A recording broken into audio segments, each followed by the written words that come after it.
Hello friends, I am Gaurav and today we are going to discuss the topic of prostate. I have divided the topic into several segments so that it will be easier to discuss. Okay. Now, what is prostate? We will include that in the introduction of the prostate. Now, prostate is a male accessory gland that contributes to the semen. Okay. It is a fibromuscular gland that is located in the lesser pelvis. This is covering in points. Okay. It is a gland is having weight of about 6 to 8 grams and dimensions of 4 into 3 into 2. It is shaped like an inverted cone, the apex pointing downwards and base pointing upwards towards the urinary bladder. Okay, now this is the introduction. It contributes about 30% to the semen, and paraurethral glands of spleen are the homologs of prostate in female. Now, gross features. Gross features of prostate includes the external features of prostate. External features of prostate are apex, base, anterior surface, posterior surface, and infralateral surface. Okay. To demonstrate this, I have created a model. This is the model of prostate. Okay. This is the base. This is the apex pointing downwards. This is the anterior surface, posterior surface, and these are the two infralateral surface. Now, apex. Apex points downwards towards the urogenital diaphragm. You have a urogenital diaphragm, which is also in a superficial layer of deep perineal space. Okay. It points downward, pierced by prostatic urethra, and is related to lies below the level of pubic symphysis. This is the base which lies towards the bladder and surrounds the neck of the bladder. As you can see here, this is the base and surrounds the neck of the bladder. Base which surrounds the neck of the bladder. So this is the anterior surface, which is convex and small, convex and 2 centimeter behind the pubic symphysis. Also, this is smaller in comparison to posterior surface, which is flat and triangular. Okay. Anterior surface is related to pubic symphysis, retropubic fat. This is the anterior surface of prostate. This is related to pubis bone, retropubic fat here, and puboprostatic ligament. Puboprostatic ligaments are from prostate to pubic bones. Similarly, the posterior surface, as you can see in the diagram, is related to this structure. What is this structure? This is the obliterated part of, this is the rectum, this is the urinary bladder, this is recto-uterine pouch. Okay, which is a normal peritoneal fluid. Obliterated part of rectovesical pouch. This is the obliterated part of rectovesical pouch known as fascia of Downey. This is in relation to the posterior surface of the bladder. This posterior surface of the bladder is related to the fascia of Downey. Also, in per rectal examination, as we can feel the posterior surface of the enlarged posterior surface of the prostate first.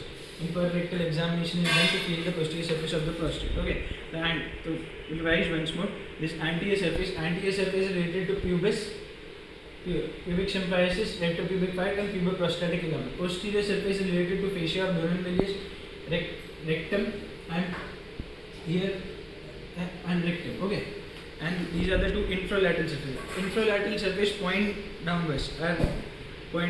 These are related to the pelvic diaphragm. Pelvic diaphragm is composed of the levator and animation.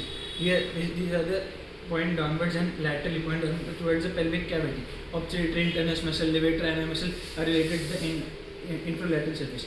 Once more, we will revise the part. This is the base, which is pointing upwards towards the neck of the bladder. This is the neck of the bladder. This is the apex pointing downwards. This is the anterior surface, which is convex and smaller than the posterior surface.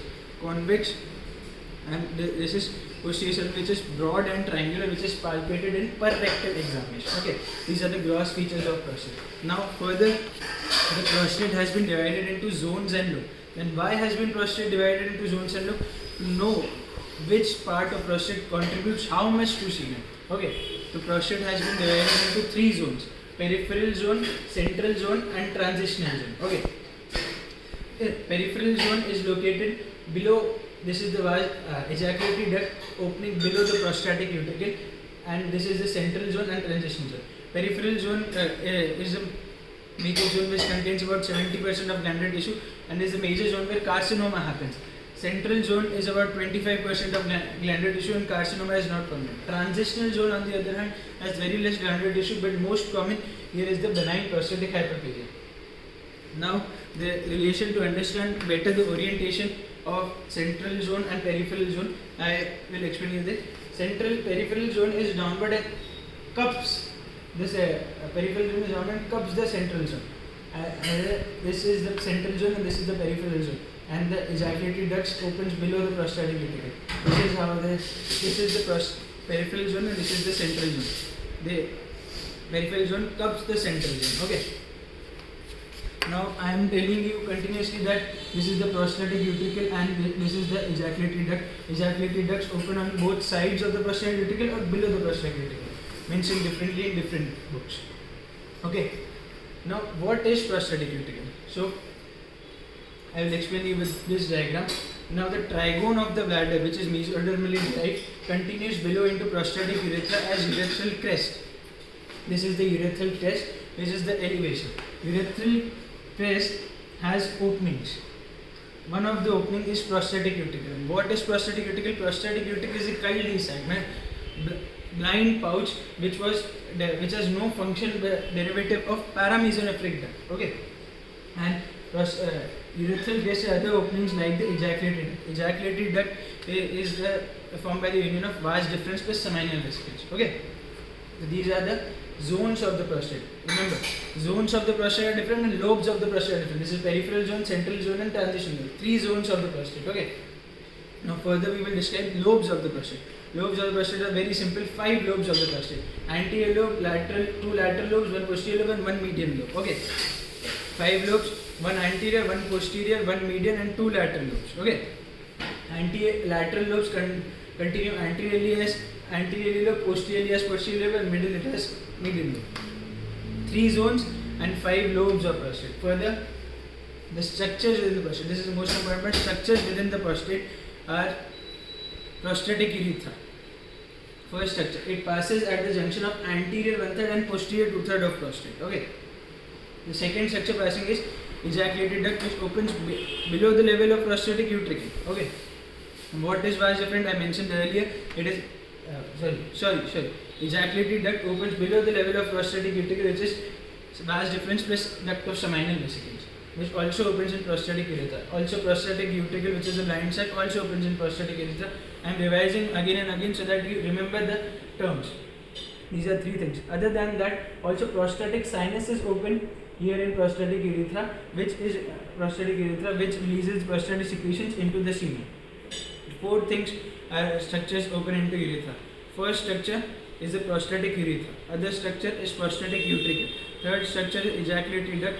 Fourth structure is the prostatic sinus. Okay, these are structure. Now further, prostate is covered by capsules. Capsules are of 2 types: true capsule and false capsule. Always remember, true capsule is always itself of the gland. Okay, the true capsule of prostate is its condensation of its own fibromuscular stroma, which forms a true capsule. Also remember, I have a correlation to thyroid, in which its true capsule is also condensation of its own fibromuscular stroma, while the false capsule here is condensation of endopelvic fascia. Anteriorly, the false capsule forms the puboprostatic ligament, and posteriorly the false capsule is contributed by the fascia of Dunham Mills. There, I am again correlating it to thyroid, where the true capsule is formed itself by the thyroid fibromuscular stroma of the thyroid gland, and false capsule is formed by the pretracheal layer. Okay, so these are the capsules of the capsule. True capsule and false capsule. True capsule its own, false capsule formed from the surrounding structures. Okay, now we done capsule and structures. Blood supply. Blood supply of the prostate is very easy. This is the bladder. Bladder and artery supplying the bladder are vesical artery, superior vesical artery, inferior vesical artery. Same inferior vesical artery also supplies the prostate. Also, middle rectal artery also supplies the prostate. Internal pudendal artery, which is found in pudendal canal or Alcock's canal, also supplies the prostate. Also, the 3 arteries supply the prostate. That is middle rectal artery, inferior vesical artery, and interpudendal artery. Okay, veins draining the prostate are the veins along the posterior ligament of urinary bladder, vesical plexus. We call that the vesical plexus. Also drain the prostate. Also internal pudendal vein also drains the prostate, but drains into intraileatral. I will revise once again. Blood supply of prostate. Arterial supply of prostate is given by three arteries. Okay, inferior vesical artery, inferior vesical urinary bladder supplied by vesical arteries. One of the arteries, inferior vesical artery, also supplies the prostate. Other artery, middle rectal artery, supplies the rectum, also supplies the prostate. Third artery which supplies is internal pudendal artery. Three arteries. Veins is the veins along the posterior ligaments of the posterior ligament of the vesical plexus, and the second vein is internal pudendal vein. Okay, two veins and three arteries. Blood supply done. Now most important part of prostate is applied part of the prostate. Now most prominent is BPH, benign prostatic hyperplasia. Now what is benign prostatic hyperplasia? It is the most commonly seen in old men. 50% of the people above the age of 60 have BPH, and over 90% of people have above the age of 80 have BPH. And what is BPH? BPH is commonly seen in excessive multiplying of cell in the transitional zone of prostate. I already mentioned this is the transition zone of prostate, which is most common zone for BPH. Now BPH is so common procedure done by urologist by a procedure known as transurethral prostatectomy. In this procedure, transurethral prostatectomy, this pre-prostatic sphincters are damaged. Now what is the function of these pre-prostatic sphincters? Pre-prostatic sphincters prevent the retrograde ejaculation of semen into the urinary bladder. During the procedure, these are damaged, so semen goes back into the urinary bladder. But since BPH is seen only in old people, we have no use that even if the semen goes back into the bladder, it does not affect much, because it gives patient relief that he can urinate easily. Symptoms of BPH are increased frequency of urination, non-controllable urgency to urine, decreased stream of urine. These are the symptoms of BPH. Other applied is prostatic carcinoma, prostatitis, prostatectomy is done. Prostatectomy is done, only enucleation of prostate is done. The true capsule and the false capsule remain left there and there. Why? Because true capsule and false capsule, between them is the venous plexus. Okay. There also thyroid gland is removed along with the true capsule. Why is it removed along with the true capsule? Because venous plexus lies between the true capsule and the thyroid gland. Therefore, here total enucleation of prostate is done without the true capsule and the false capsule. Different methods are there: retropubic approach, perineal approach. Other approaches are prostatectomy, prostatitis, prostatic carcinoma, also senile atrophy. Sometimes the prostate decreases in size on the onset of old age.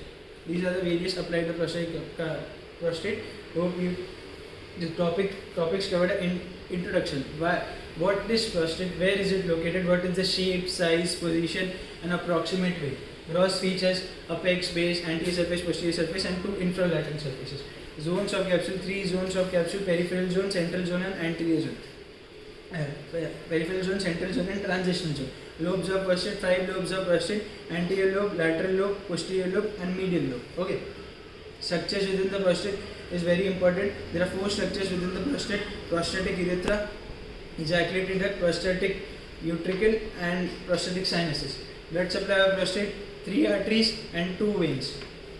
One by vesical plexus and interpudendal vein. Applied prostatic carcinoma, benign prostatic hyperplasia, senile atrophy, prostatectomy, and sometimes I didn't mention this earlier, the median lobe of prostate projects into the urinary bladder more than needed. This obstructs the pathway of urine and makes urination difficult. That is also excess enlargement of median lobe. These are the points covered. Thank you.